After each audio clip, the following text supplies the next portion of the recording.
내 하나님 여호와를 기억하라. 그가 내게 재물 얻을 능력을 주셨음이라. 이같이 하심은 내 조상들에게 맹세하신 언약을 오늘과 같이 이루려 하심이니라. 거룩하신 하나님, 우리를 택하시고 구원하여 주신 하나님을 기억합니다.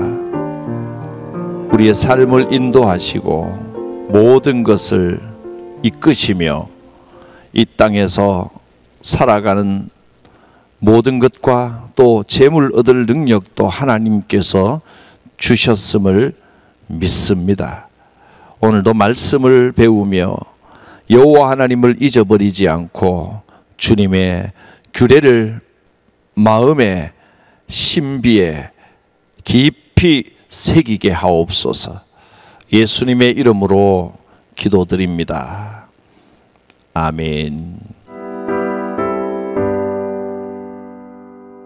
큰 사랑의 새 계명을 우리에게 주신 주님, 서로 사랑하면 제자 된다 가르쳤네.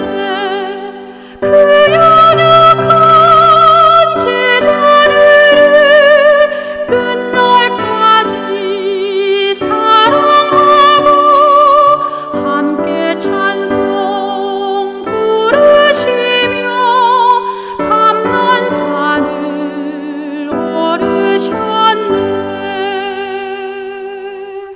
겟세마네 기도로서 아버지 뜻 이루시고 십자가의 고난 길로 걸어가신 우리 주님, 악한 우리 막으려고 검을 빼는 제자에게 죽기까지 인내하라 조용하게 말씀했네.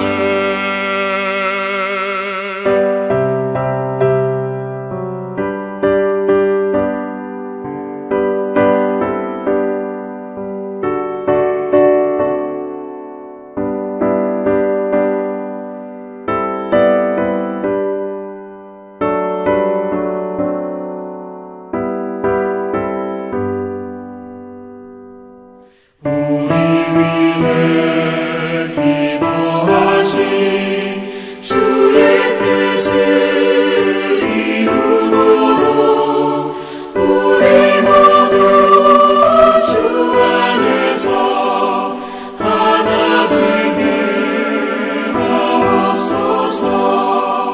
의와 진리 말씀으로 거룩하게 하시어서 그 신사랑 실천하신 주 따르게 하옵소서.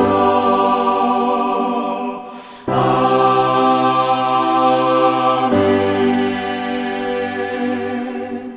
주시는 말씀은 신명기 15장입니다. 신명기 15장을 함께 배우겠는데 그 중에서 12절부터 15절까지 말씀을 읽겠습니다. 내 동족 히브리 남자나 히브리 여자가 내게 팔렸다 하자. 만일 6해 동안 너를 섬겼거든 7째 해에는 너는 그를 놓아 자유롭게 할 것이요.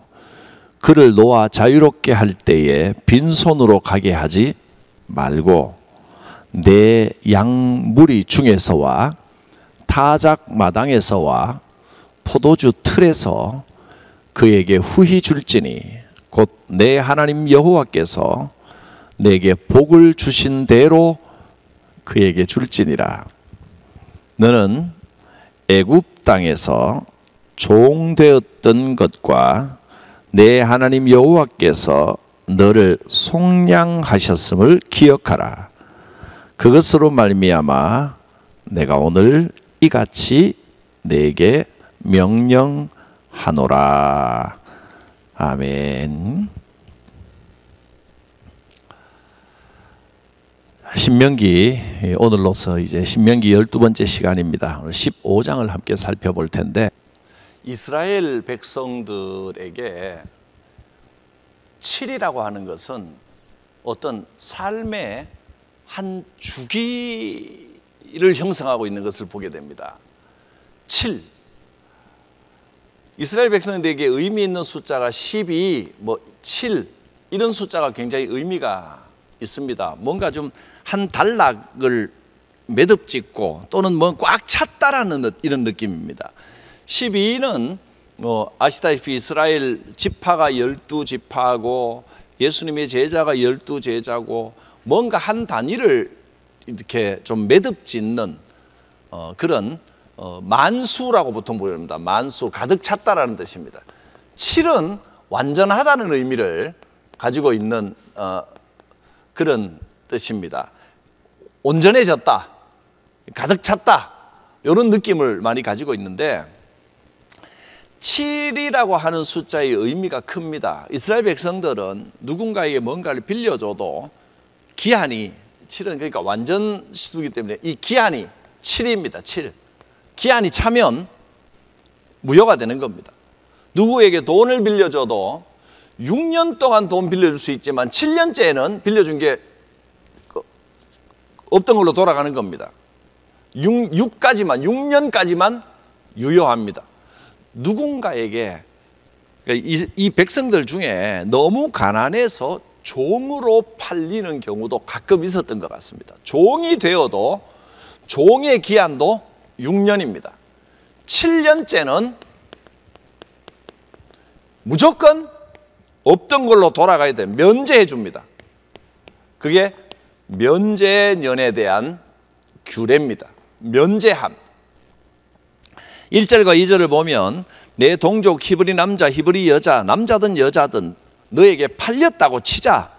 6년 동안 너를 섬겼으면 7년째에는 무조건 놓아주라는 겁니다. 자유하게 해줘라.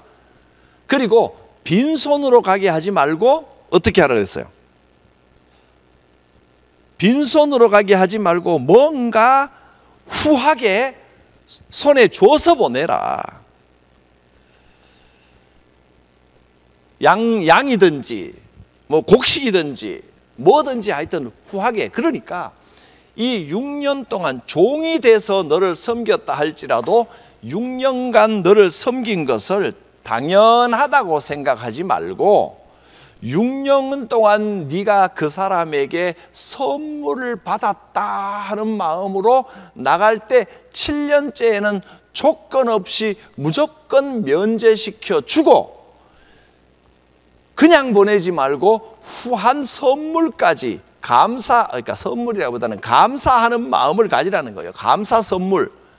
감사하는 마음으로 고마워하면서 조건 없이 해방시켜 주라. 이것이 규정입니다. 근데 중요한 건 내 권리인데 돈 빌려줬으면 받고 종으로 샀으면 내가 종으로 데리고 있는 게 내 권리인데 어떻게 생각하면 그럴 수 있잖아요. 내 권리인데 왜 7년째에 무조건 면제해 줘야 되느냐. 이게 좀 억울한 거 아니냐. 이렇게 생각할 수 있는데 그렇게 인간적인 계산으로만 따지는 게 하나님의 법이 아닙니다. 하나님의 법은 무조건 면제를 해주는데 이 면제의 이유를 뭐라고 했느냐면 이 계약서에 6년 동안만 섬기고 7년 때에는 해방된다 이런 게 없어도 하나님의 뜻이 기본적으로 6년이면 6년 지나면 무조건 면제다. 이게 하나님의 뜻입니다. 그 이유를 왜 이렇게 해야 되는지를 2절에 이렇게 썼습니다. 여호와를 위하여 면제를 선포했다. 여호와를 위하여. 이 일이 왜 여호와를 위한 일이겠어요? 여호와를 위하여. 이거는 여호와의 이름으로 하는 겁니다. 여호와를 위하여. 하나님의 명령, 하나님께 순종하기 위하여 이렇게 합니다. 면제년을 지키는 겁니다. 그러니까 면제년을 지키는 것은 여호와를 공경하고 하나님의 뜻을 존중한다는 표현이 되는 겁니다. 왜냐하면 여호와 하나님, 모든 것이 하나님의 것이라는 믿음의 고백을 해야 됩니다. 이게 무슨 의미냐면, 자, 밑에 파란 글씨를 한번 보겠습니다. 이 모든 것이, 남들은 돈이 없어 종에게 팔려가는 사람도 있는데 너는 넉넉하여 돈을 주고 그 사람의 종으로 부릴 수 있는 것은 네가 능력이 뛰어나서 대단해서 많은 돈을 벌었기 때문이라고 생각하면 착각이다. 자신의 수고와 노력이 부를 얻었다고 이렇게 생각하면 이렇게 베풀기 어렵습니다. 내가 돈 벌어서 내가 돈 그 많은 돈을 주고 종 삼았는데 왜 면제해야 되느냐? 다 내가 벌은 돈인데, 이렇게 생각하면 안 된다는 겁니다. 모든 삶의 자세가, 기본적인 믿음의 고백이 이겁니다. 주인이 7년 동안 받은 복은, 정확하게 말하면 6년 동안이죠. 7년째는 면제년이니까 6년 동안 받은 그 복이 하나님께서 주신 것이지 자기 게 아니란 말이에요. 주인의 것이 아니다. 이 고백을 해야 됩니다. 자, 18절 말씀입니다. 그가 6해 동안에 품꾼의 삭새 배나 받을 만큼 너를 섬겼다. 그가 너를 열심히 섬겼으니 너는 그를 놓아 자유하게 하기를 어렵게 여기지 말라. 그 당연히 네 거라고 생각하지 말고 하나님께 받은 선물이라고 생각하란 말이에요. 하나님께서 그를 나에게 보내 나에게 이렇게 충성하게 했으니 너는 아까워하지 말고 하나님께 감사하며 면제년을 지켜 그를 깨끗하게 내보내면, 그리하면 내 하나님 여호와께서 너에게 범사의 복을 주시리라. 면제년입니다. 면제년은 이 땅의 것이 내 것이 아니라는 고백인 동시에 하나님께서 이것을 내게 주셨다는 것을, 하나님께서 주인이시다라는 것을 인정하는 행위가 되는 겁니다. 하나님께서 모든 사람들을 사랑하십니다. 그러므로 우리는 그저 남을 억압하고 남을 부리고 종들을 데리고 있기만 좋아하지 말고 그들도 하나님께서 창조하신 창조물, 인격체, 인간이란 걸 생각하고 하나님도 그를 사랑하셨다. 우리는 모두 동등하다. 하나님께서 내게 이런 복을 더 주셨기 때문에 내가 누리고 있다라고 생각하고, 내가 가진 것이 내 것이라고 생각하지 말고 아까워하지 말고 베풀고 남을 위하여 이 손을 열어놓을 수 있어야 됩니다. 그래야 하나님의 복을 받는 인생이 됩니다. 기본적으로 하나님의 뜻은 이겁니다. 과부와 고아와 나그네, 불쌍한 이들, 어려운 이들을 향한 긍휼의 마음은 하나님의 뜻입니다. 그래서 구약 성경에는 이 아헤브, 사랑이란 뜻입니다. 아헤브라는 단어가 아주 중요한 의미를 가집니다. 모든 율법은 아헤브, 사랑의 기초 위에 실천되어야 합니다. 법이 사랑보다 앞설 수 없습니다. 이 밑에 나와 있는 구약의 여러 구절 이외에도 수많은 구절들이 하나님께서 불쌍한 사람들, 어려운 사람들, 고난받는 사람들을, 또 가난한 사람들, 거류민, 종들, 과부, 고아, 이런 사람들을 위한 하나님의 긍휼히 여기시는 마음이 나타나 있는 법들입니다. 자, 다 읽지는 않겠습니다. 여러분 그냥 그 화면을 멈춰놓고 한번 읽어보시면 됩니다. 특히 안식일법도 이렇게 모든 사람에게 휴식을 주시는 하나님의 뜻입니다. 주인은 마음대로 하지만 종들은 얼마나 고단하겠습니까? 그들을 위하여 이 쉬는 것, 쉼을 주시는 것도 하나님의 뜻이다. 뭐 그런 것까지 모든 율법은 사랑의 기초 위에서 이루어진 겁니다. 아헤브, 사랑입니다. 이것이 신약으로 넘어오면서 아가파오, 헬라어로 아가파오, 역시 사랑이란 뜻입니다. 그래서 우리는 사랑, 이 아헤브, 아가파오 전통을 오늘도 그대로 받아야 됩니다. 요한 1서에 보면 특별히 하나님을 사랑이시라 이렇게 말했습니다. 하나님 이꼴 사랑입니다. 요한 1서는 언약 백성 곧 하나님께 속한 자의 구체적인 특징을 사랑이다, 아가파오다 라고 말했습니다. 요한일서 3장 10절 말씀입니다. 이러므로 하나님의 자녀들과 마귀의 자녀들이 뭘로 드러나느냐? 사랑으로 드러납니다. 사랑에서 차이를 가지는 겁니다. 마귀의 자녀들도 법 따지고 규칙 따지면서 사람을 정죄하고 괴롭게 하는 일을 합니다. 법과 규칙만으로는 하나님의 자녀인지 마귀의 자녀인지 구분이 안 됩니다. 하나님과의 자녀들과 마귀의 자녀는 이렇게 드러나는데 무릇 의를 행하지 아니하는 자나, 여기서 말하는 의는 하나님의 뜻을 말한 겁니다. 우리가 이 오해를 하고 있는 부분들이 의롭다, 성경이 말하는 의, 성경이 말하는 의롭다 하는 거, 의. 성경이 말하는 의를 자꾸 정의, 공의, 세상의 법을 지키는 것, 이쪽으로 자꾸 생각을 하는데, 여러분 성경이 말하는 의, 역시 뭐 정의라는 말도 성경에 나올 때는 정의, 공의, 의, 성경에서 나오는 의는 규칙을 지키고 법을 지키는 의가 아닙니다. 그건 세상이 말하는 것이고, 의는 하나님의 뜻을 따르고 하나님의 뜻을 실천하는 것을 의라고 말하는 겁니다. 의. 그러니까 마귀의 자녀들도 법을 따를 줄은 알지만 하나님의 뜻을, 마귀의 자녀들은 법을 지키는 척은 할 수 있지만 하나님의 뜻을 따르지는 못합니다. 여기서 드러난다는 겁니다. 하나님의 뜻, 하나님께 영광 돌리는 것. 자, 그게 뭡니까?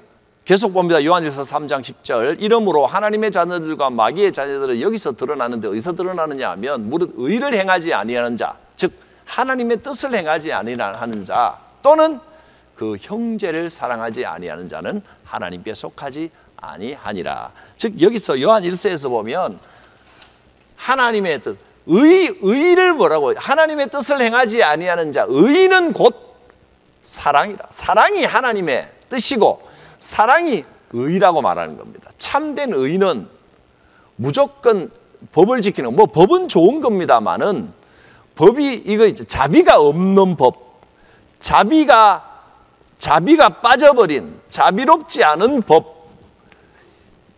법도 인간의 얼굴을 가진 겁니다. 법도 사랑 안에서 이루어져야지, 법이 사랑이 빠져버린 법은 올바르지 못합니다. 잘못된 겁니다. 자비 없는 법은 틀린 겁니다. 모든 것이 사랑의 기초 위에 있어야 됩니다. 그게 하나님의 뜻이고 그게 하나님 말씀하시는 의입니다. 무릇 의를 행하지 않은 자, 즉 하나님의 뜻을 행하지 않는 자, 사랑 없는 자, 또는 그 형제를 사랑하지 않는 자는 하나님께 속하지 않았다 했습니다. 사랑이 기초가 되어야 됩니다. 모든 것은 사랑입니다. 아헤브, 아가파오입니다. 자, 요한일서 4장 7절 8절 그 밑에 말씀을 보겠습니다. 사랑, 아가파오는 하나님의 뜻입니다. 사랑하는 자들아, 우리가 서로 사랑하자. 사랑은 하나님께 속한 것이다. 사랑하는 자마다 하나님께로부터 나서 하나님을 알고 사랑하지 아니하는 자는 하나님을 알지 못한다. 이는 하나님은 사랑이심이라. 너무나 분명하지 않습니까? 너무나 명확하지 않습니까? 사랑해야 됩니다. 왜 하나님의 법이 사랑 위에 기초했느냐? 또 정확하게 말하면 왜 이 면제년을 실시해야 되느냐? 왜 법대로 하면 그냥 해도 될 텐데 이 면제년의 규정은 하나님께서 사랑으로 주신 겁니다. 왜 면제년을 따라야 되느냐? 이렇기 때문입니다. 너희는 반드시 기억해야 된다. 이 두 가지를 잊어버리면 안 된다. 첫째, 너희는 애굽 땅에서 너희도 종이었지 않느냐. 이걸 기억해야 된다는 겁니다. 왜 가난한 자에게 자유를 줘야 되느냐. 너희가 종 되었을 때를 기억하면 이들을 긍휼히 여기고 이들에게 자비를 베풀고 사랑으로 자유를 줘야 되는 게 당연하다. 따지지 말라는 겁니다. 그러니까 오늘 우리에게 하시는 말씀입니다. 너희도 전에는 하나님을 모르는 백성이었지 않았느냐. 너희도 전에는 멸망할 백성이었지 않았느냐. 그러므로 언제든지 사랑하는 마음을 가지고 사람을 대해야 된다. 두 번째, 하나님께서 이스라엘을 구원하셨기 때문입니다. 여호와께서 너희를 애굽에서 해방시켜 주시지 않았느냐. 여기서 말하는 구원, 여호와께서 이스라엘을 구원했다라는 그 구원이 지금 여기 나와 있는 파다르라는 단어입니다. 파다르, 우리말로 하면 속량했다, 갚아줬다 그런 겁니다. 대신 갚아주는 겁니다. 파다르, 속량. 이 속량이라고 하는 단어가 아주 중요한 의미를 가집니다. 파다르, 속량입니다. 너희도 속량받았다. 속량은 예수님께서 우리의 죄를 대신해 주신 것을 이 개념을 받아서 신약에서도 속량이라고 말합니다. 예수께서 갚아주신 겁니다. 갚아줬다는 뜻입니다. 파다르. 이 이스라엘을 구원하신 하나님, 이 구원이 면제년의 근거가 됩니다. 여호와께서 너희를 속량하셨으니 너희도 속량해 줘야 된다. 자, 신명기 4장 37절입니다. 밑에 여호와께서 내 조상을 사랑하셨다. 하나님께서 속량하신 이유를 뭐라고요? 사랑입니다. 사랑, 역시 사랑입니다. 하나님께서 사람을, 너희 조상을 사랑하셔서 속량해 주셨기 때문에 너희도 사랑의 마음으로 속량하는 면제년을 실시해야 된다. 그 후손인 너를 택하시고 큰 권능으로 친히 애굽에서 나오게 하셨다. 하나님의 사랑입니다. 자, 신명기 5장 15절 너는 기억하라. 네가 애굽에서 종되었던 때를 기억하라. 그때 내가 하나님 여호와가 강한 손과 편팔로 거기서 너를 인도해서 내었나니 그러므로 내 하나님 여호와가 내게 명령하여 안식일을 지키라 하시느니라. 안식의 근거요 면제년의 근거는 여호와의 속량이십니다. 자, 16절과 17절에 이 면제년 규례 가운데 예외 규정이 하나 나와 있어서 16절 10절 어떤 예외냐면 종이 7년째가 돼서 면제년이 됐는데 이제 가라 해방시켜 주려고 하는데 이 종이 말합니다. 자, 만일 종이 네 집을 너무 사랑해서 그게 일하는 게 너무 좋은 겁니다. 주인도 마음에 들고 또 주인이 그 종들 중에 보내서 결혼도 시켜줬어요. 애도 낳았어요. 속량하면 주인도 떠나야 되고 그 가족들도 떠나야 되고 뭐 돈을 많이 벌어서 또 다시 모르겠어요. 몇 년 또 기다려서 그 부인이나 그 자녀들이 해방될 때면 또 다시 데리고 갈 수 있는지. 근데 면제년 이 법에 보면 이제 그 가족들에 대한 거기서 결혼한 가족들을 또 어떻게 할지 뭐 세세한 규정이 더 많아서 여기서 뭐 나중에 말씀드릴 기회가 있으니까 그게 뭐 주제와 중요한 건 아니니까 오늘 그거는 그냥 넘어갑니다. 어쨌든 종이 나는 안 떠나고 싶다라고 하면 어떻게 되느냐 이제 이런 규정입니다. 그러면 송곳을 가져다가 그의 귀를 문에다가 대고 뚫어라, 귀를 뚫어라 그랬습니다. 그러면 영구히 내 종이 되리라. 영구히 종이 되는 규정입니다. 내 여종에게도 남종이나 여종이나 다 그렇게 하라. 본인이 원하여 스스로 종이 돼서 그 주인이 너무 좋고 계속해서 그 주인 밑에 있겠습니다라고 하면 이제 영원히 그렇게 있을 수 있다. 면제년을 적용 안 할 수도 있다 하는 겁니다. 귀를 뚫는 것, 요새는 뭐 귀 뚫어서 귀걸이 하는 게 아주 일반적이지만 여러분 한쪽 귀 뚫는 건 종이라는 뜻입니다. 종. 그 어디서 그게 나왔는지 모르지만 뭐 어떻게든 이렇게 맞춰 본다면 나는 당신의 종이요 하는 사랑의 고백인가 뭐 그런 건 아닐 겁니다. 언약으로 뚫는 건 아니고 뭐 여러 가지 귀뚫러서 하는 게 여러 가지 의미가 있다고 하더라고요. 하여튼 뭐 그거는 사람들이 그냥 그 의미를 갖다 붙인 거니까. 이 성경에는 한쪽 귀를 뚫는 것은 노예라는 뜻입니다. 누군가의 종이라는 뜻입니다. 자, 출애굽기 규정에 이런 규정, 그러니까 종이 나갈 때 어떻게 앞에 가정을 꾸리고 살던 종이 나갈 때는 어떻게 되고 그 종이 지금 신명기 15장 말씀처럼 나가지 않겠다고 하면 어떻게 되는지 원래 규정을 한번 보겠습니다. 만일 상전이 그에게 아내를 주어 그의 아내가 거기서 아들이나 딸을 낳았습니다. 그러니까 종이 그 자녀를 낳은 겁니다. 그 상전 밑에서. 그러면 그 아내와 그 자식은 상전에게 속합니다. 그 아내와 자식도 여전히 종이라는 겁니다. 노예가 되는 겁니다. 그러면 그는 단신으로 자기만 나가야 됩니다. 면제년에 혼자 나가야 됩니다. 근데 만일 종이 분명히 말하기를 내가 상전과 내 처자를 사랑하니 나가서 자유인이 되지 않겠노라 하고 말하면 상전이 그를 데리고 재판장에게 가서 판결을 받아야 됩니다. 그리고 재판장이 그럼 그렇게 해라, 계속해서 종으로 남아라 라고 한다면 그를 문이나 문설주 앞에 데리고 가서 거기다 대고 송곳으로 귀를 뚫습니다. 귀를 뚫은 것은 나는 종입니다 라는 뭐라고 할까, 나는 종입니다 라고 하는 표식이 됩니다. 종의 표식입니다. 그는 종신토록, 그러니까 종신종이 되는 겁니다. 그런 규례들이 있습니다. 마지막으로 19절 이하에 나오는 초태생의 규례입니다. 초태생 규례는 뭐냐면 말 그대로 이겁니다. 소와 양의 첫 새끼는 따로 구별해야 됩니다. 여호와 것입니다. 자기들 마음대로 못합니다. 초태생 중에 온전한 짐승 반드시 여호와 앞에 가지고 가서 여호와께 드려야 됩니다. 거기 보면 초태생은 틀도 뽑지 말고 왜냐면 틀 뽑고 하는 건 가죽 벗기는 거는 고기로 먹으려고 하는 건데 여호와 것이기 때문에 그렇게 못합니다. 일단 온전한 상태 그대로 택하신 곳, 즉 성전으로 갖고 가야 됩니다. 여기서 말하는 여기서는 성전이 아니라 성막이겠죠. 아직 성전 짓기 전이니까. 성전은 나중 솔로몬 시대 짓는 거니까 성막으로 가지고 가야 됩니다. 그래서 제사장에게 드려야 됩니다. 그러면 제사장은 그 초태생은 제사에 쓰고 또 제사에 쓴 내장이고 뭐고 이렇게 다 태우고 그다음에 그렇지 않은 화목제 예물 뭐 이런 것들 그 제사 제물의 규정은 레위기 때 다 했으니까 거기에 대한 고기는 여호와께 드려진 고기는 어떻게 하느냐, 여기 20절과 같습니다. 그 가족들이 여호와께서 택하신 곳 그 자리에서 제사장 몫은 제사장에게 드리고 남은 고기는 가족들이 딴 데 못 갑니다. 여호와께서 택하신 그 안에서 음식을 나누어 먹습니다.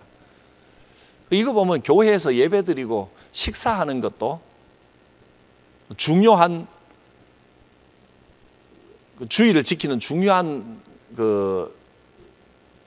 절차 중에 하나라고 또 볼 수 있습니다. 교회에서 함께 식사하고 먹는 것은 좋은 일입니다. 딴 데 나가서 이제 사 먹는 것보다 교회에서 먹는 건 구약적인 근거가 있습니다. 왜? 그렇게 하나님께서 드린 예물의 부분을 모여 앉아서 딴 데서 못 먹습니다. 이 고기는 그 안에서 나누어 먹는 것은 이런 의미입니다. 얼마나 좋습니까? 파란색 보십시오. 가족들이 모여서 거룩한 곳에서 함께 먹으면서 여호와께서 우리의 주인이시다, 또 여호와의 구원하심을 기억하는 겁니다. 초태생 처음 난 것들은 다 여호와의 것입니다. 근데 초태생 중에 뭔가 좀 흠이 있는 짐승들은 가족들이 딴 데서 그냥 가족끼리 먹을 수 있습니다. 초태생의 온전한 것. 자, 이스라엘 자손 중에서 사람이나 짐승을 막론하고 처음 난 모든 것은 다 거룩히 구별하여 내게 돌리라, 이는 내 것이니라 하셨습니다. 초태생은 다 하나님의 것입니다. 이것은 처음 난 것이 하나님의 것이다. 이 고백을 우리는 지금 소나 양이나 이런 걸 먹이는 게 아니기 때문에, 또 소나 양을 먹이는 사람도 그것을 식량으로만 하는 게 아니라 주로 이제 그 목축업을 하면서 요새는 대량으로 이렇게 해서 하기 때문에 또 짐승 제사를 드리는 게 아니기 때문에 이걸 그대로 오늘날에 적용하기는 어렵습니다. 이제 그것을 의미하는 게 뭐냐? 모든 것을 다 해서 수확을 한 그 첫째 거라는 의미로 11조를 이 초태생 규례에 적용을 하면 뭐 크게 틀리지 않다고 볼 수 있습니다. 그래서 이것은 하나님의 것이다, 내게 돌리라 했습니다. 우리는 그 초태생 규례를 지키고 11조를 하나님께 올려드리면서 하나님께서 나의 주인 되신다, 여호와의 또 구원하심, 이것을 기억하는 것입니다. 오늘 여기까지 신명기 15장을 함께 살펴보았습니다. 여기 16장, 17장까지 다음 주 16장까지 이제 계속해서 좀 규례에 관한 이야기들이 쭉 나오고요. 특히 16장에는 이제 이스라엘의 3대 절기, 이거 앞에서도 했는데 모세오경 중에서 신명기는 앞에 나온 규례들과 또 그러니까 레위기의 규례, 또 출애굽기와 민수기의 경험들을 다시 이야기를 하면서 이스라엘 백성들에게 명심하라 하고 가르치는 것이기 때문에 출애굽기, 레위기, 민수기에서 나왔던 이야기들이 반복해서 나올 수밖에 없습니다. 앞에서는 그때 그걸 기록한 역사고, 이것은 그것을 기억해서 앞으로 반드시 이렇게 지켜라라고 하는, 다시 한번 강조해서 가르치는 내용들이 신명기이기 때문에 우리 신명기를 통해서 우리도 앞에서 배웠던 걸 다시 한번 기억하고 또 복습도 하고 한 번 더 명심하고, 이게 이렇게 중요한 것이구나 하고 그 의미를 한 번 더 가르쳐주는 내용으로 알고 그렇게 신명기를 공부해 나가시면 되겠습니다. 기도드립니다. 거룩하신 하나님, 우리를 사랑하시는 하나님의 그 크신 사랑을 이 면제년 규례를 통하여 다시 한번 배웠습니다. 또 초태생 규례를 통하여 하나님께서 우리의 주인 되심과 우리의 구원자이심을 우리의 삶으로, 행위로 고백하는 초태생과 11조의 의미를 다시 한번 기억했습니다. 하나님이 기뻐하시는 삶을 살게 하옵소서, 사랑으로 행하는 삶을 살게 하옵소서. 예수님의 이름으로 기도드립니다. 거룩하신 삼위일체 하나님의 이름으로 이 말씀에 함께 참여하는 성도들을 축복합니다. 우리를 택하시고 구원하신 하나님의 크신 사랑과 우리의 구원자로 속량하신, 우리의 죄를 대신하여 죽으신 예수 그리스도의 대속의 은혜와 지금도 내 곁에서 우리를 지키시는 성령님, 보혜사 성령님의 교통하심, 충만하심이 성도들 머리 위에, 가정 위에, 생업 위에, 주의 교회 위에, 이 나라 위에 함께 하옵시기를 축원하옵나이다. 아멘.